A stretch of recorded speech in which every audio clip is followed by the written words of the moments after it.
We're there. We're live. Everyone enjoyed their clap for the good old NHS and carers out there. I've had a ruffled start. I've just greeted Matt Fitzgerald, our guest tonight, with such indignity and just, it's Matt Fitzgerald. So what? Just wait there, mate. I've got things to do. It's terrible. I feel terrible. But it's just been one of those days. And of course, it's been one of those days because obviously last time I spoke to Matt, which was back in December, who knew the world would be shut down? No one guessed it. Matt may be probably one of the most intelligent sports writers and endurance athletes I know, but he didn't tell me that we were going to be locked in our houses. But who was to know? So yeah, that's where we find ourselves in Runchatlive 43, very different times. So yes, I want to start off before I get into, because I'm not thinking clearly, I've got to do things in order. So first of all, let's just say thanks to my sponsors, the Brighton Beard Company. It's quite funny because as well as online consultations in COVID-19, I've noticed a marked increase in bearded gentlemen and women who are partnered up with bearded gentlemen contacting me for, what was that code you said for a discount on Brighton Beard Company? So that's great. I mean, thank you very much, COVID-19, for that, for getting me popular with my sponsors. But it is RCL 15 will get you 15% off. Well, I'm biased, but what I feel is probably the best scented and best products available out there in the world. www.thebrightonbeardcompany.co.uk. That's where you need to go, and do use the code RCL15. There we go. That's them done. So, right. What else I've got to announce before I bring Matt up? I'm so excited. Maybe that's part of the reason why I'm a little bit flustered, because Matt's last book, Running the Dream, which we're going to talk about, it's not released in the UK until June the 2nd or something. It's on Amazon advertised. You can pre-order it. It's exceptional. It's fantastic. And it's inspired me so much on probably my last 2 months of running in particular, where I had a little look through it. I was given the honor of having a little look through it before it came out, and brilliant. So yes, I'm very excited to talk about that with Matt. Also, another product of COVID-19 is we've been umming and erring, and it's finally going to happen. Okay, so we are going to pretend that on the 29th and 30th of October, we're going to meet up in the same place for RCL 2020 International Running Conference. The tickets are going to go live, as I've advertised, at 9 o'clock tonight UK time BST. There's 50 early bird tickets up for grabs. You're thinking, why am I going to spend some money on something that's probably not going to happen? Good point. Well, we don't know it's not going to happen yet. And to tell you the truth, one of my decisions to putting it live was to create a little bit of positivity. And you know what? If it can happen, we're going to be there. We may have to have a social evening of kind of rubbing elbows and things like that. So be it. But we're going to plan that is going to happen. Those who came last year know it's a huge venue in the college I lecture at. So it is possible to accommodate whatever measures we need to take with social distancing.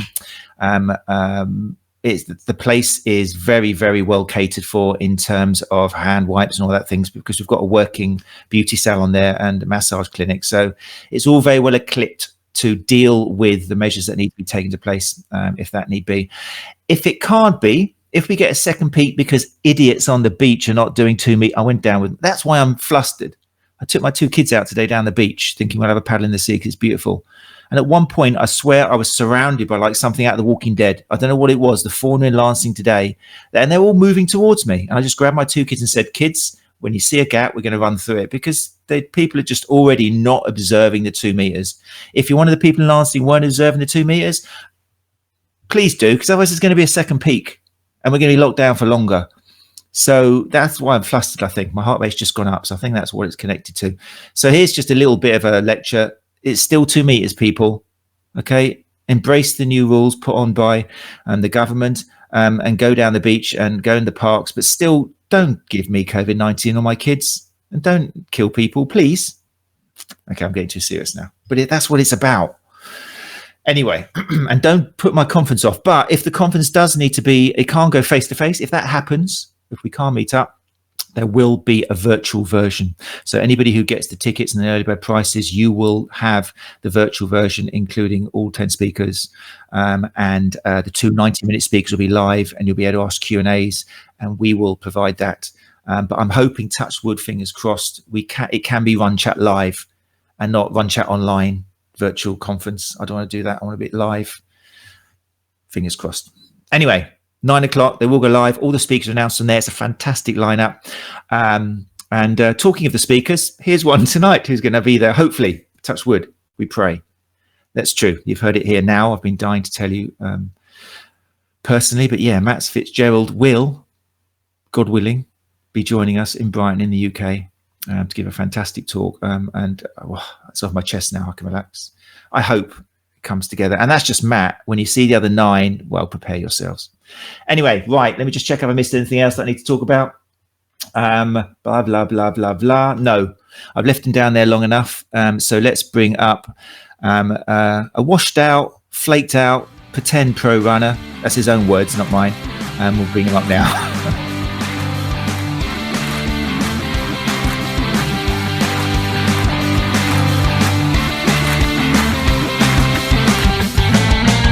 Hey Matt, how you doing? Better now. It's not quite the intro I gave you last time. Sorry about that. I'm just quoting you. You don't look washed out. You look very, very well. Thank you. Very well. Yeah, you look very well. Thank you. So yeah, I'm sorry about the lengthy intro. I think I've worked out why I was ruffled. What's it like? You're in Oakdale, California, is it? That's right. What's the social distancing like over there? What are you supposed to be doing and what are people doing? Yeah, people, I could relate to what you were saying. It's almost like a memo was passed around my neighborhood on one day that I didn't get. Everyone just kind of gave up on the same day, it seemed, which is too bad. I mean, I don't have a crystal ball any more than anyone else does, but you kind of have to trust the experts. I mean, this is what I do as a runner and a coach, right? Like I'm not an expert on everything, so I try to suss out whose opinion carries the most weight with me, and it's no different with this. So I'm still playing by the rules. Yeah, everyone would.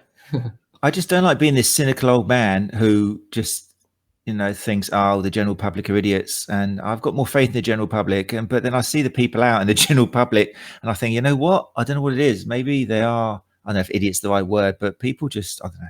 Anyway, let's not get into a COVID-19 discussion. I've already had enough of that. Anyway, so thank you so much for joining us. For those of you who, I've got to presume or not, I've got to remember that some of you might not know Matt yet. In which case, I'm just going to take you through a quick guide through some of his books and make him feel really old. Let's bring this up here because they start a long way back. That was Brian Beer Company. Brain Training for Runners was probably the first one that got me heavily onto Matt because it's just a fantastic connection between kind of neuroscience concepts that were coming out at the time and pain and the central governor theory. And it just took it all and mixed it with running. And I was just like, oh my God, this is exactly what I was looking for, put it together. So I thanked Matt before for that. And I thank you again, Matt. But that is the book where if you're going to like start anywhere, there's so many, but that was like in fact, I've got 2 of them because I thought I'd lost it and I bought it again. And that's the only book on my shelf I saw the other day where I've got 2 of them next to each other, but that's fine. That's fine. That's okay. If I'm going to have 2 of anything, that would be it. So Brain Training for Runners, for me, is a classic, needs to be there. Run Fast was another one with Brad Hudson, which is great for coaching. Matt, of course, has got his online website as well to help with coaching and plans. Is that going well, Matt? Has that picked up at all or changed at all with COVID? Yeah, I mean, we took a hit. I mean, how could we not, right? We sell training plans to athletes. You don't need a training plan if you don't have a race to do. But yeah, I think, athletes, just like the general public, folks are getting restless. So people are buying plans, I think, even without the certainty that they'll have a race to do it at the end of it. Yeah, I mean, I've been preaching and telling people that now more than ever is a time to have a plan, because there's obviously the temptation to go out and just run every day because you're allowed to, and motivation goes out the window. So I felt that people, even though they haven't got races coming out, this is where they really need some structure. And I've been sending all sorts of people to coaches. But yeah, so Run Fast is a fantastic Bible as well. It's got some fantastic ideas and sessions in there. 80-20 running, which I've talked about a few times on previous podcasts, is the 80-20 running, which everyone talks about and might not know that Matt again brought this to light following research. And that was the first book I saw that put it into great print, talking about the concepts. And again, that was a good time back now as well. How bad do you want it? We get into real kind of great titles now. There's a trait with the titles where they get a little bit more kind of dun dun dun. How bad do you want it? Mastering the Psychology of Mind Over Muscle. Great book as well. Diet Cults. He really went over the top here with the title. You can see that. But Matt's also a nutritionist, which is another string to his bow. But that's a fantastic book as well in terms of busting myths or misconceptions. The Endurance Diet. I could go on forever. There's so many. Life as a Marathon is the reason I was so delighted to talk to Matt last time. I will let you talk in a sec, Matt. Sorry, I'm just got to get this off my chest. But and that was just, I've still got a guilt trip over not realizing what was going on through Matt's life whilst I was devouring and enjoying all his articles in the magazines and the books. And yeah, I still actually feel bad about it. And the other day, yeah, I can say this out loud, I think. Yeah. The other day I was about to have road rage because people had gone mad in driving as well. And because of this book, Life is a Marathon, I've thought more, and I really have thought more. I don't know what's going on in that other person's life, you know, and that was something that came out from reading that book. And when you do read that book and you realize what can be going on in someone else's life, it may well, I'm just saying, it may well stop road rage. Because if you read that book, you realize that there's plenty going on behind the scenes. But also it's just a beautiful book as well. It's a story of love, of running, love of Nataki, your partner, love of your dog Queenie, and just written in your fantastic style of comedy and drama and just for runners and everybody. So I would recommend that book to everyone as well. But finally, geez, can I talk anymore? We get to, no, we don't. I forgot to run that one by you, Matt. It's all been leading up to this. Matt was also actually has some trophies for disco dancing in the 1990s. No, it's not at all. There's just a wonderful picture which I totally love, and I've actually got blown up and put onto my kitchen. No, I haven't really, but that sums up the relationship of Matt and Nataki when it's at its best, I think. And look at that shirt and those pearls, brilliant. I just want to bring that up to make Matt blush. That's all. What we're actually going to talk about is running the dream. I've got there finally. Right, Matt, maybe you can tell me, why did I introduce you as a flaked out, wannabe, pretend pro runner? What's running the dream all about? It's about a washed out, flaked, what? Loser, just a loser. Yeah. Yeah, I mean, I'm 49 years old. I started running when I was 11. I have a great passion for it. That's why I'm still at it. And, you know, I was also good at it. You know, I sucked at every other sport, and I wasn't bad at running. And I think so many people, when they fall in love with running and they're at all competitive, and competitive can just mean you want to improve, right? At whatever level you're at. And I knew even when I was in high school, you know, I knew I wasn't going to the Olympics, but I loved running enough that I really dreamed of just being able to see how good I could be. And a lot of time went by, and, you know, I get into my 40s and I look back and I think, you know, I never really did take it all the way. It just didn't kind of work out, partly because I burnt out and quit for a while at the end of high school, in my late teens and early to mid 20s. Then I got back into running in a big way, but I was constantly breaking down, constantly getting injured, and just couldn't get enough momentum going to, you know, again, the goal wasn't to get a shoe contract from Nike or anyone else, or, you know, represent my country in some, you know, international competition. It was just to feel like I fulfilled whatever God-given ability I had. But when I was 45, going on 46, I had a little bit of a reprieve. I got a little bit of momentum going, and I said, you know what? The time is now. So I reached out to the NAZ Elite professional running team in Flagstaff, Arizona. That's a high elevation location for all of you who do not know. Ran this harebrained scheme by the coach, Ben Rosario. I asked him if I could just sort of be, as this middle-aged, slow and getting slower guy, if I could join the team, just embed myself and be an honorary member of this team of truly aspiring Olympians with shoe contracts. And just to live the experience, not just for myself, but as a writer, so I could, you know, share it with others. Because let's face it, I was thrilled to get a yes from Ben, but that's not an experience that is highly scalable or replicable. It's not like everyone can go out and do it. Like reading this book is as close as most of us are going to get. So that's what it's all That's about. a very good way of putting it. So I've put up for those of you, I always recommend people do join us for the live show, because then you can see the pictures I'm putting up. If you don't, then maybe tune in next time. But for those of you who can't see the screen, I've got a picture of a fantastic picture. I've got to check first of all, are you purposely in black and white in that picture? Someone touched it up so you are black and white? Was that part it was touched up. Yeah. It was the coach's wife, Jen Rosario, who took the photo. But then afterward, I had a graphic artist add the labels, and it was his idea actually to make you grey and almost look like sepia tones. Yeah. No, it's great, because I figured you'd had something to do with it and probably asked it to be done, because even the subtitle, what was it? It was great. It's got the longest subtitle I've ever seen. Your tagline was "One summer living, training and racing with a team of world-class runners half my age," just to kind of set it off. But take us through a little bit. For those of you, you've already said it's a very high altitude place, very popular. But just to give people an idea of who you were training with, run through maybe, I don't know, well, you can see it. Let me put that full up and we'll hear you in the background. Run through the people who's actually in that photo, give us an idea of what their normal day-to-day routine is.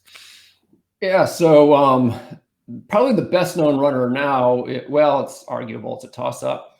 Third from the left is Scott Fauble, who was identified as a 2:12 marathoner then. He's actually now a 2:09 marathoner. He was the top American at Boston last year. Let's see, the woman 2 positions to my left, to my right, as we look at the photo, is Stephanie Bruce. She's a very well-known runner. She's won a few national championships here in the U.S. She has a huge fan base. She's very popular. I think we're going to get into that a little bit more later. But yeah, she's run, I think, 227-ish for the marathon. So these people are, they're the creme de la creme, in American distance running. Yeah, and one of the great things about your book, as in, well, it happened in Life in a Marathon as well, is you describe characters and then you just show, the relationship you have with these people during the runs, in the time in between, is just fantastic.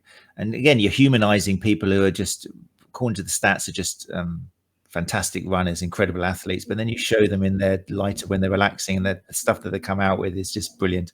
We'll talk about that later on, maybe as we go through a bit. So you set off in your Funmobile, which made me laugh, which is your code name for your, what type is it, Mazda or something, was it? Mazda, yeah. You still got that, have you? Still running okay? Yeah. For your journey, it's just the way we don't use it much, actually. Nowhere to go. The way you set it out is you're all in the car, it's packed up, you've got your foam roller, your dog, Nataki and that, and then I just had a look at the map of how long it was, and it was like a 10.5 hour, 10 hours 57 minutes according to whatever this was on. Just you in your Funmobile going to train with a bunch of Olympic contenders. How did you feel setting off? What honestly, on day one, the book is a great testimony to your roller coaster ride, thinking, can I do this, can I do this, can I do this? But when you left in the mobile, did you think, well, this is going to be an experience whatever way it goes, or were you thinking, I've got to do this?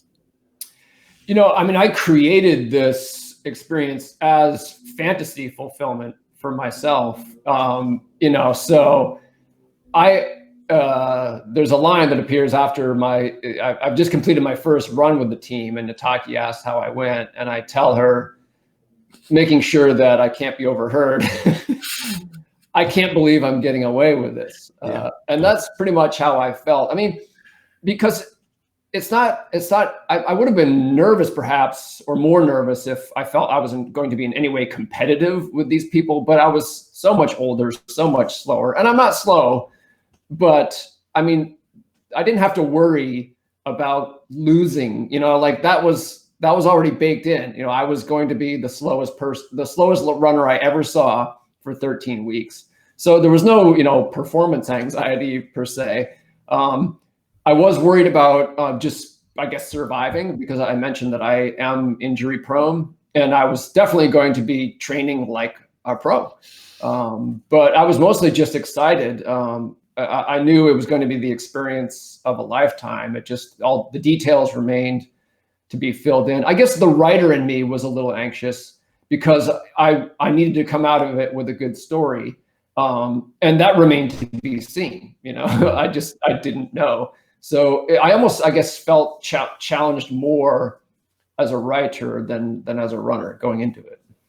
And had you decided when you set off in your funmobile that I'm going to write this whatever happens, even if I don't achieve my dreams, even if I have to pull out, even if injury stops me, I'm still going to write about the experience? Or were you a little bit, I'm not quite sure if this is going to be a book or not? No, I was pretty determined to make it work one way or another. And yeah, which was frightening because this was all leading up to the Chicago Marathon. I mean, you need a climax, right? Just like, you know, it's sport. And so, and I was actually able to run the Chicago Marathon as an elite, you know, with an elite bib, just an incredible opportunity. And yeah, I mean, there was a chance I wasn't even going to make it to the start line. Let alone perform in a way that would be satisfying for readers. But I took some measure of comfort from my literary inspiration for this book, which is a book called Paper Lion by a writer named George Plimpton. He did basically the same experiment in American football back in the early 1960s. And he's a better writer than I am, not as good an athlete, definitely not as good a football player. But it's different. You know, American football is more of a fan sport. But anyway, the big climax for his book was supposed to be, he was supposed to get to play in an inter-team scrimmage at the end of a summer training camp. So not a real game, but the closest thing to it. And the coach at the last minute didn't put him in.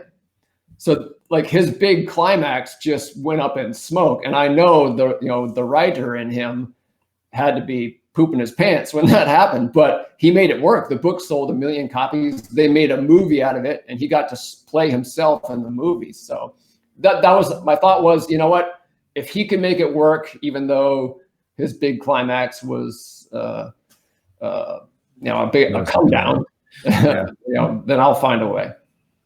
Great stuff. I mean, I say it because one of the great things about your book, and which manages to make it into like a fictional kind of exciting book, is because you're continuously making the reader think, you know what, I'm not sure he's going to do this, because you doubt yourself this whole time. We're really not sure as we're reading along whether you're going to do it or not. You know, it's tricky because obviously this was going back 2017, wasn't it? Yeah. Yes. So anybody who kind of knew, who were following you at the time, because you were putting stuff out on Twitter whilst you were doing this. But for people who have bought the book, I'm always recommend it. I'm always tempted to make sure that we don't actually say what you managed or if you managed it, but I'm going to have to at some point, because it is a great work. If it was fiction, it would be a thrilling ride. It's just fantastic. But I'm going to ruin that now because I want to put it in there because I need to ask this next question just to put some perspective on it. So talk us through at the time you set out, what your current best marathon was and how long, when you'd set that, what your most recent marathon was.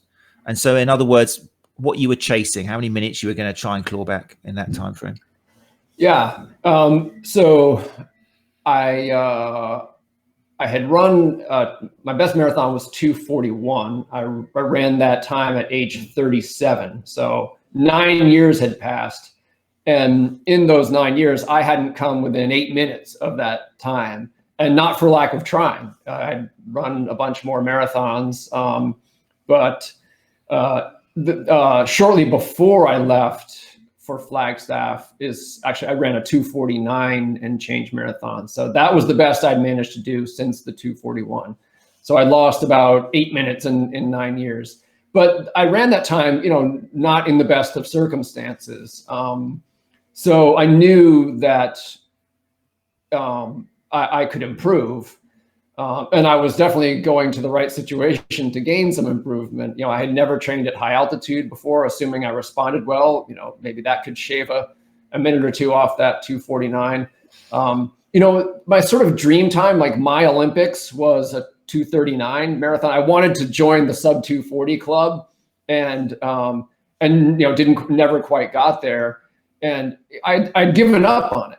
I had, because I kept trying. I kept doing the best I could, and I just wasn't getting anywhere close. So, time catches up with all of us sooner or later.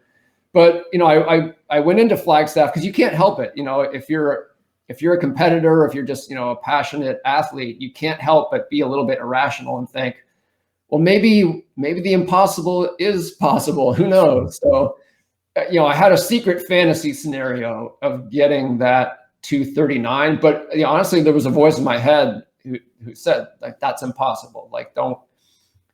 So I felt like, I could get my happy ending with any measure of improvement, but a PR would be great. And then, my secret agenda, my hope against hope, was that 239.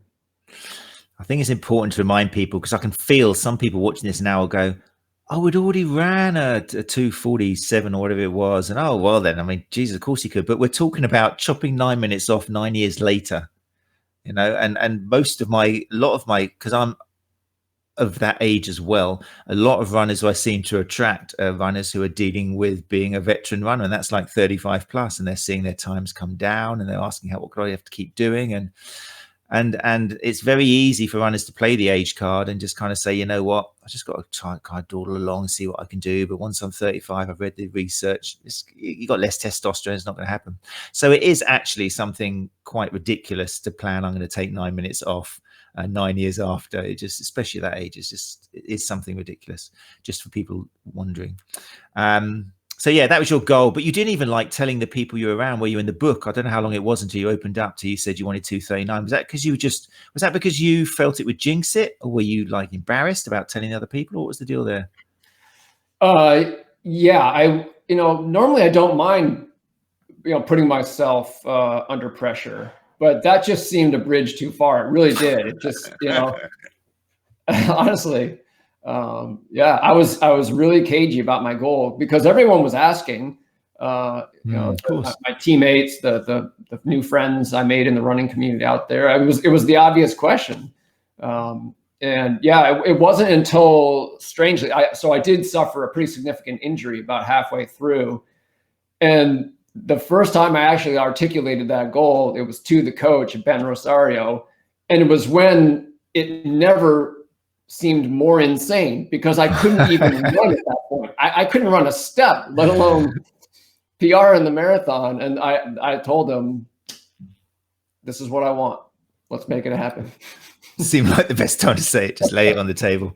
And that's something else in the book. There's a cut, because there's the Achilles, there is the adductor strain. There's a few things which do make it a roller coaster of a ride, which just adds to it. And the characters you meet in dealing with these injuries, which is something, if I can, I might go through later on with the people you meet. But yeah, let me just, before we go, I just want to say hi to a few people I know watching. So Daniel Gerber, hey, how you doing? Thank you for joining us. Well, you've heard me talk about the bearded women in Brighton before. I won't go into any more, but they do exist. Jim Gare, Russ, hey, how you doing? Thanks for the chance to chat with your running group the other night. That was lovely. It was a really great group. It was so nice, as I said, talking to runners and hearing what they believe and what their concerns are in 2020, instead of quoting some 2014 paper. Emma Bergen-Kisby, nice to see you. I hope you can make it down for the conference. That'd be great. Matthew Scarsbrook as well is in the house. Thank you very much. He says, I'm sold. Well, yeah, you should just come for Matt. It's worth it just to see Matt speak. But yeah, there are 9 others. I don't want to belittle the other 9 at all, because believe me, when you see it go live at 9 o'clock, you'll be like, really, really, really? And now I've got day 2. It's exceptional. I'm so happy with the lineup. I don't know how I was going to not beat last year, but I don't know what I was going to do as an encore after last year. But I've managed it. He's managed it. James Holland, just have to say, let's put this up so we can have a look. Those of you who are in the studio live can see it. James Holland says, just have to say I'm a bit late to the Matt Fitzgerald party, but read 80-20 running 2 months ago, and it's great. Sticking to the plans, feeling great, legs feel fresh. Yeah, it's fantastic. It is a great book. And it's amazing how many runners still aren't kind of following that principle. It's not the solution to everything at all, but it's such a great thing to organize your training for so many reasons. So yeah, I would encourage everyone to look at that book. Thank you, James, for the comment. And E. Tui says, life as a marathon are fantastic, as are the rest of the books. Let's put that up as well, just so that is now going to have YouTube forever. Thank you, Teresa. Oh, do you know Teresa? Yeah. All right. Fellow Yankee. Fellow Yankee. Yeah, it's an amazing book. I've got to try and stay away from it because I mean, it's in my, I don't know why it is, it touched me so much. I don't know what it is, but I would definitely say it's in the top. What am I going to go with? 90. Oh, shut up. No way. I was thinking 10 or 5. I was thinking 10 or 5. I'm going to go with 10 for now, but it could easily be pushed up to 5 because I've got a bad memory of other books I've read, but definitely in my top 10 of books that have affected me and changed my life. There we go. That's that done. Because it has done. Maybe it just hit me at the right time and stuff, but it was amazing. Right. Let's have a little scroll through because I want to make sure I've got some particular questions I need to ask you. These are all just making me smile because I want to ask them, but we're not going to have time to do it. Yeah, we mentioned that. Mentioned the time. A few of the characters. Let's give Steph a mention because I mean, there's so many characters in your book who you've mentioned, but I think Steph was a great character, and it's just one example of someone who you talk to on many different levels, on your highs, on your lows. She was giving you some fantastic advice and things. Let's bring a little picture of her up here so we can bring it to light. I'm now following her. I must admit, I don't know if it's a British thing or just a fact. I don't know. I wasn't a follower of her before, but now I am. There she is. I've got the right photo, haven't I? Of course I have. I know I have. That's her. And we know because in the book, I've put the cursor on here now. I don't know if that shows on the screen, but you draw attention to Steph, how she actually got some notoriety. There was one, I'm going to quote it because there's idiot things that some keyboard warriors say. What do we have? We had a picture of her pre-pregnancy. I'm not sure which the picture was, but there's a fantastically beautiful picture of Steph running. It's amazing. It's incredible. But yeah, you mentioned in the book, someone wrote on a blog, this picture is sick. I don't know if it's this picture, by the way, but it was a picture. This picture is sick and you're destroying your body. You're not a role model for our women and young girls. There we go. Keyboard warriors. Fantastic. But then in actual fact, Steph turned the tape round and kind of became a fantastic role model. I should have had an alert there for anyone who's a little bit squeamish, but this is something we need to not be squeamish about. Because in fact, after she had the baby, which was Riley, I think, her second, if I remember right from your book. Yeah, there was a fantastic example, if you can call it fantastic, of the diastasis recti, which is something which happens with the abdominal walls, and after pregnancy, they don't close completely. And even when your body does get back to kind of normal, you can be left with skin hanging over, which is, you described Steph, and she became a fantastic role model. And I think it hit me at the time because I've been working a lot, and we're going to have a podcast soon with Emma Brockwell and Gronier Donnell, who have recently put out a guide to returning after pregnancy for female runners, because it's something that's been lacking and it doesn't really exist. Tom Goom as well got involved. There was 3 of them put it together and it's just been published. And yeah, it's a fantastic wake-up call to just talking about female runners, besides the injury thing, about how do you know when to go back running? So people like Steph here are just fantastic role models as well. It's amazing, and not hiding what happens if once you had babies, and showing that you can just continue running. And she continues running, doesn't she? Has she gone on from strength to strength afterwards, or is this really telling me she's not running anymore? No, she's still getting after it. Yeah, she's like a fine wine, getting better with age. It's amazing. I mean, most of her major accomplishments happened really after my time there, when she was, well past 30. So a great model, a role model in that regard as well. Yeah, she certainly is. I would recommend that people out there would give your Instagram feed a clean and follow this lady for some inspiration, definitely, and all the people she hangs out with as well. It's a great club, and then it'll mean more in the book when you read about how Steph gets involved in the kind of conversation she has with Matt. We'll come to that at the end. Right, let me give you a story about. I'm interested in some of the things which.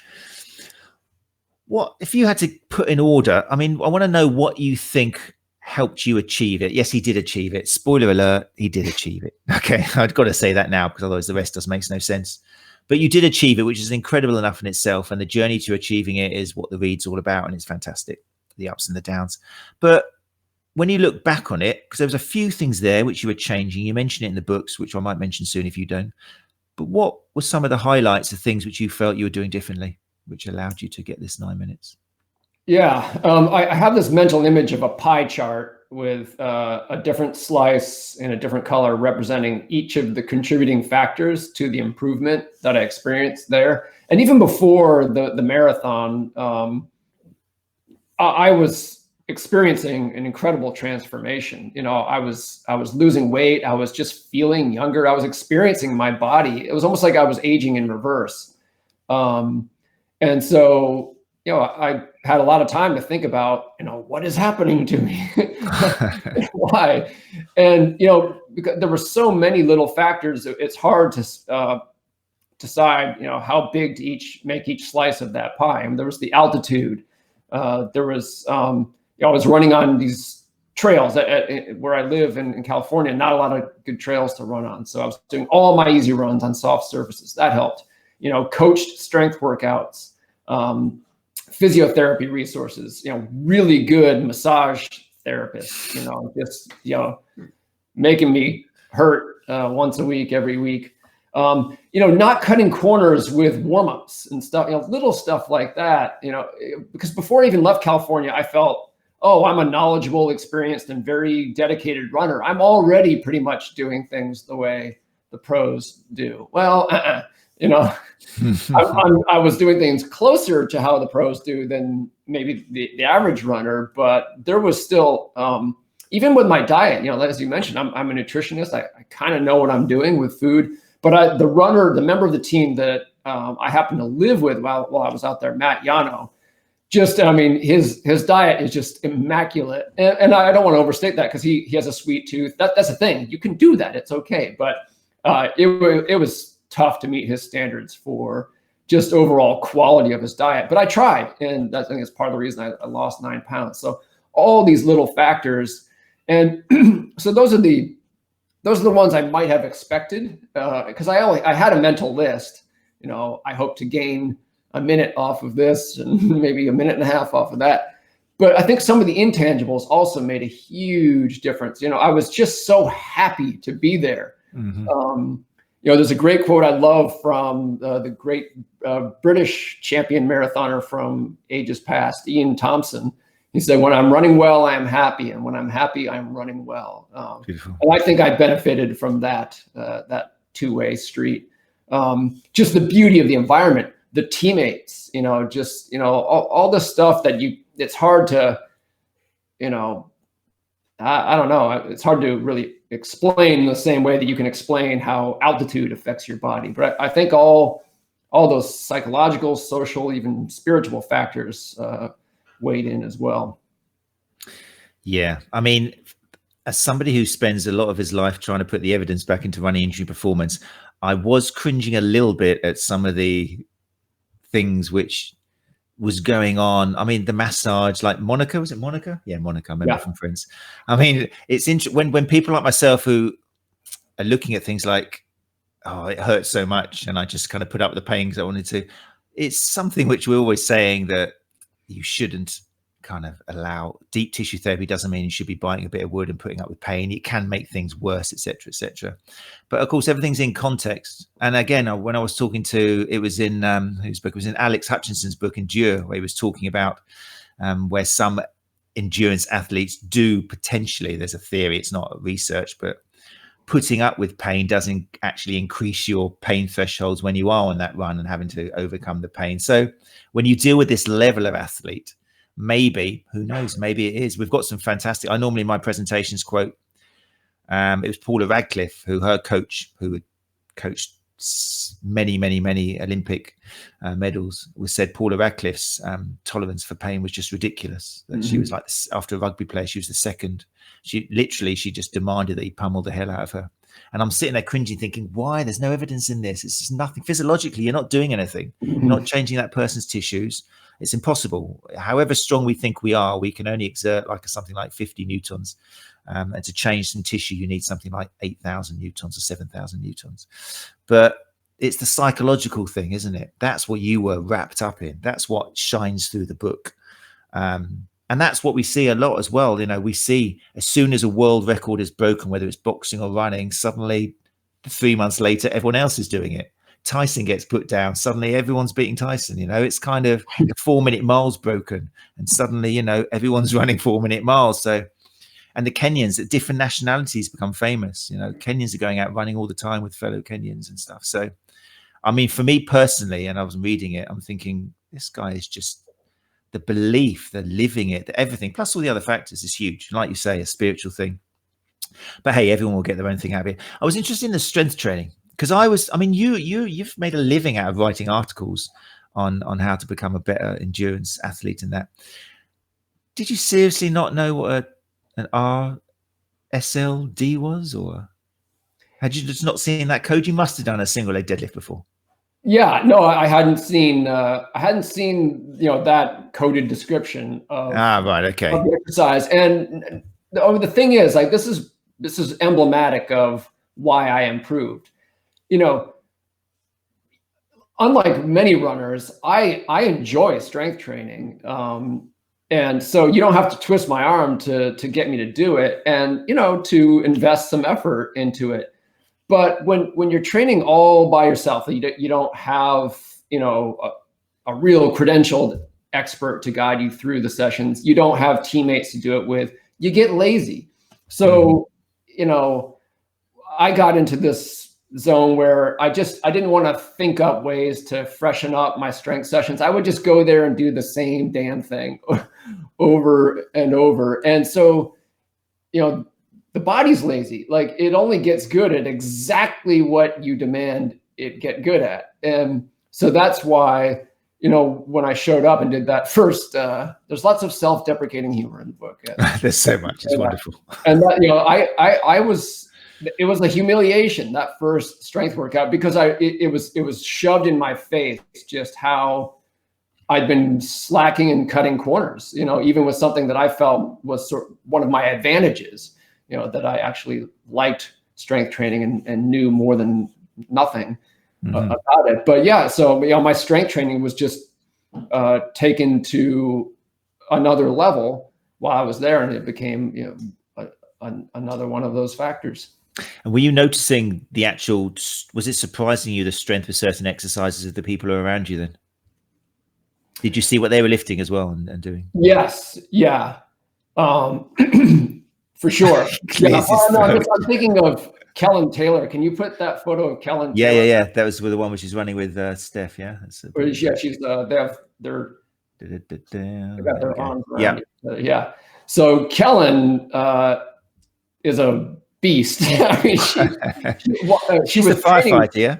What's that? She the firefighter? Is that the professional firefighter? She was training to become a professional firefighter. Yeah. And she was one of my absolute favorite people to write about, because, like, she is just so Kellen. Like, she's almost a caricature of her own self. I mean, my depiction of her in the book might even seem over the top, but no, that's Kellen. But anyway, she could do pistol squats all day and all night, like, you know. Yeah. And, you know, I will say it, like, as a female athlete, that's even rarer to be able to do one of the toughest body weight exercises you can name. So yeah, they're impressive. I mean, again, like, these people weren't gonna go deadlift 400 pounds, but in terms of, if you go back to, you know, the 70s, the top marathoners then, like, they didn't have abs like that, right? And you know, part of the reason that performance standards have gone up and careers have lengthened is because athletes really take this stuff seriously and they're strong. Yeah, there's definitely a lot of evidence linking strength training and performance now. It's something, people like myself are always harping on about, but it's great to hear that they're actually doing it in practice up there. What about, I was interested in the whole altitude training. You were having your iron levels taken, weren't you? Did they change much? I can't remember in the book if you mentioned how much they changed, but that was being monitored, wasn't it? Yeah. You know, I didn't get into it too much, but, you know, obviously I had about 5 months or so to prepare for this. Between the time I emailed Ben Rosario and threw my half-baked scheme at him, and he said, yeah, 5 months-ish from that time to the time I landed in Flagstaff. And one of the things so Ben took over my training a little bit. He was like coaching me from afar because he wanted me to show up. He didn't want to just throw me to the wolves, you know. he wanted me to be somewhat prepared. And one of the things he recommended was that I start taking supplemental iron because demands for it were going to skyrocket once I got up to that elevation and started doing the training they were doing. And interestingly, as soon as I went on iron here at sea level, I started feeling better. And I realized I must have been low, without even realizing it. And so I saw it was kind of a wake up right there. And it was impressed upon me, when I showed up in Flagstaff, you have to keep your eye on this stuff because not everyone transitions well to training at high altitude. And you have to do a bunch of things. I mean, yes, monitor blood work certainly helps, but even things like easing into it. I wasn't allowed to run the first day. I did next to nothing the first 3 days there, and I was going nuts. But it was by design. Ben had taken other runners through this process, and he knew you had to do it a certain way. So I was in good hands in that regard, and the altitude definitely treated me well. Yeah, I mean, again, the book for seeing a coach in action, and they don't come much more experienced than Ben. But yeah, it was wonderful to see how he was holding you back, how it was just very carefully planned. And there was different ways you were putting through different runs, when you shorter reps and things. There were certain training things which surprised you, even as somebody who, coaches athletes to great skills. There were things which surprised you, weren't they, with the running sessions? Yeah, I'm actually working on an article for Podium Runner. I don't know if it used to be Competitor. Yeah. And it's I'm describing the 3 most epic workouts I did while I was there. I feel 2 ways about it because I don't want to give people the idea that that's what it was all about. There were really only a handful of workouts like this, but yeah, all of these workouts were just structurally different from what I do at home. Ben was a fan of kind of multi-pace or multi-intensity sessions. So sessions that would add up to be quite beefy, 12, 14, 16, 18 miles. But a lot of that is, you're not just jogging, you're doing tempo stuff, high intensity reps. And yeah, so, there was one workout in particular that was, when I saw it on the online training calendar, it was so complex. I actually had to create a crib sheet for it. And I laminated it with Scotch tape and stuffed it in my running shorts to take with me for the workout, because I knew I wasn't going to keep it all in my middle-aged brain. So, yeah. And you gained quite notoriety. You weren't sticking to the plan. There was a few times you weren't sticking to it, wasn't there? That seemed to have surfaced in the book quite a lot. You kind of Yeah, I gained a reputation for being disobedient, but I was always running faster. That was tough too, because I felt like I'm really good at pacing. Like I am experienced, and when I race, I almost always even or negative split. I know how to pace, but suddenly in Flagstaff, I really didn't. And I think it was partly because Ben was not used to coaching runners like me, so he didn't really know what to make of me at first. Also, I was improving so quickly. I was just this moving target. And yeah, so it took some time, for us to get on the same page. But also, Ben had to read me the riot act to a degree and say, hey, listen, just because you can do it doesn't mean you should. And especially when it got down to, choosing a pace for Chicago, I needed to be able to nail that. That was showtime, right? Because I've blown enough marathons to know that you can do that, right? If you err just if you're a few seconds hot out of the gate, you can be hemorrhaging minutes in the last miles. So I didn't want to do that again. You just reminded me, actually. I mean, the book is like something out of Rocky. I think even Rocky is quoted at some point in the book. I was going, of course it is. It was like, it was the scene, wasn't it? I was just like standing up there almost in a Rocky film. I'll leave that. I don't want to give too much away because I want people to see these moments and just enjoy them as much as I did. But the description of you when the actual Chicago Marathon takes place, what made me laugh out loud again was just the amount of people who seemed to be talking to you. and just having a chat and go, hey, I recognize you. And it was like, it happened again and again and again. And yeah, was that really that must have just got on your nerves so much. You didn't need Yeah. it. I mean, that's another thing I felt two ways about, because on the one hand, I mean, I'm not a pro, right? I wasn't at the very front and everyone knows my name and like they're shouting my name from, the curb. But, there were people in the race who knew exactly who I was just because I write and I had been, sharing my journey. And so it was really cool. And I don't want to give the impression that I don't appreciate. I mean, how cool is it? You're a few miles into a marathon. Some stranger sidles up next to you and says, hey, you inspire me. At the same time, like, this is serious business, like I'm trying to do something really hard that until, weeks before I thought would be just so out of the question that I was afraid to even like mention the goal to anyone. So like I had to focus. I didn't want to waste, the tiniest bit of energy. And yeah, so that happened a few times. Yeah, it's brilliant. Yeah, I'll say some more about it because I just want people to watch it. Because even for the last minute where it's building up and you're worried about your injury, in fact, it came back, didn't it? The adductor issue came back, and literally, well, no, I don't want to say too much about it, but yeah, it's a great book, and people, you need to read it. Hopefully, we've done justice in this conversation, and you will be getting it when it comes out in the UK in June. I just want to check if anyone in the room's got any particular questions for Matt here. I've been looking at the comments. I think they're just all listening and not typing at all. They're just ordering your books online. Whilst I'm just chatting, if you have got any questions particularly you want to put to Matt, then feel free to ask them now. So Matt, yes. What have you got? Again, do I say anything about it? You haven't retired, have you? Despite the chapter. What have you been doing since? I know what you've been doing because I've been following you on Twitter crazily, but what's been your virtual runs? What have you been doing the last few months? Yeah. So,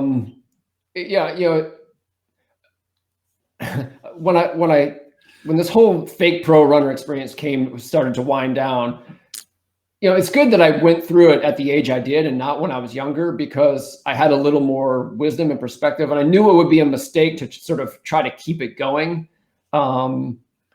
So I knew I was still hungry. The fire was still there. I still wanted to chase dreams as an athlete, or goals or ambitions or whatever, adventures, but I didn't want to I knew I couldn't do that again. So I ended up, I've done triathlons as well. So I ended up getting into my brain to try to, at age 48, beat my Ironman triathlon time from when I was 31. So I spent, again, taking advantage of wisdom gained. I gave myself 11 months to prepare for that. I needed every day of it. So that was fun. I'm all about unfinished business. I had just so much unfinished business, but I've taken care of most of it now. The last few months, I want to get good at ultra marathons, and I'm not yet. It's like the marathon all over again. Like, I was a terrible marathoner before I sort of cracked the nut, and now I feel very confident both preparing for and executing a marathon. Not so much with anything longer. So that's sort of the next big thing for me, is to try to master that distance. It's not really, if I were only going to do what I was sort of designed for, I wouldn't even go there. But that's kind of the next adventure. Fantastic, amazing. I can't wait to be on here talking about that, what you've achieved, and here into the next thing. The sky's the limit. The sky is the limit. I've got a question here from James, just quickly. If anyone's got any other questions, let me know. So we're running a little bit out of time. James Holland says, let's put it up here on the board. Can you talk a little about periodization, easy weeks, etc.? Specific to the book, how did you find the relationship? Was it an 80-20? Because sometimes I hear with these guys, it's more like 90-10, but was it the easy days are easy and the hard days are hard? Did that kind of come out in the book?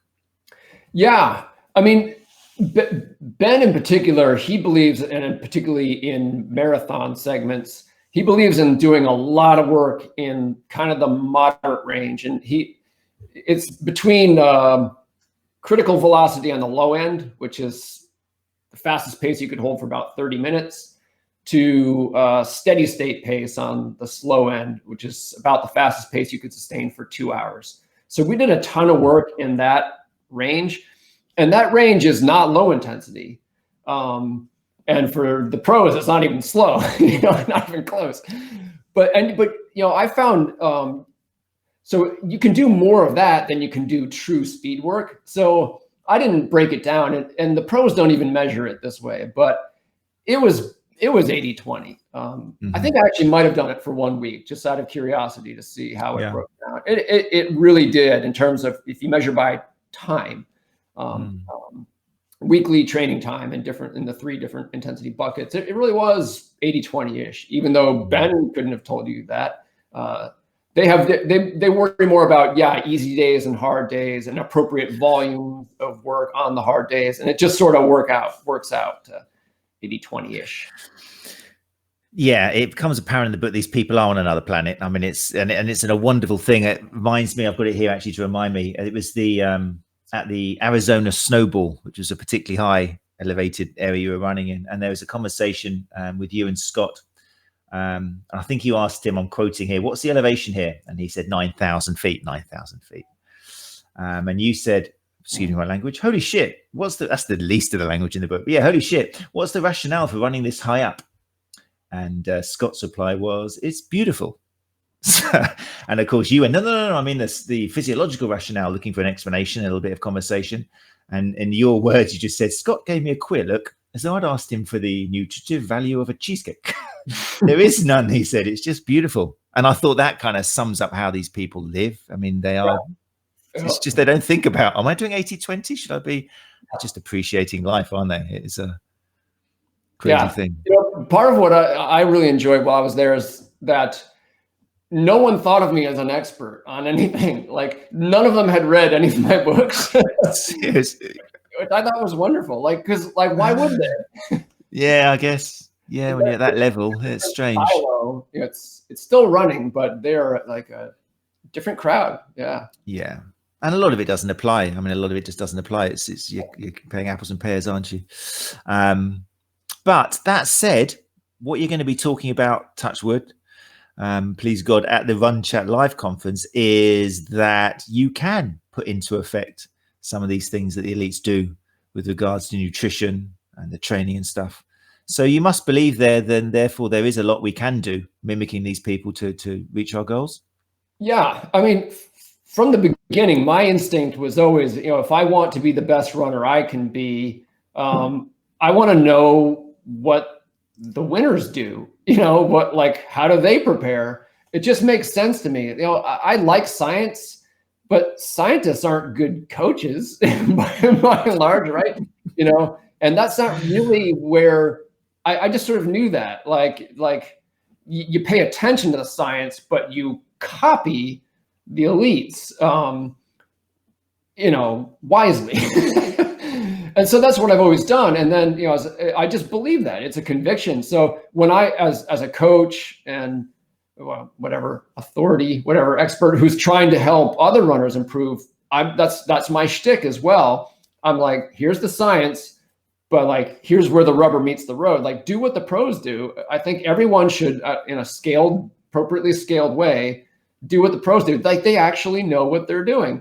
And part of why I wanted to guinea pig myself the way I did as a fake pro runner was to walk the talk. That's why really there was kind of a lot at stake for me, because if it didn't work, there goes my conviction. Because my feeling is, we can all do it. Mere mortals can do what the pros do if we scale it. So I wanted to I wanted to walk away with some validation of that belief, and I did.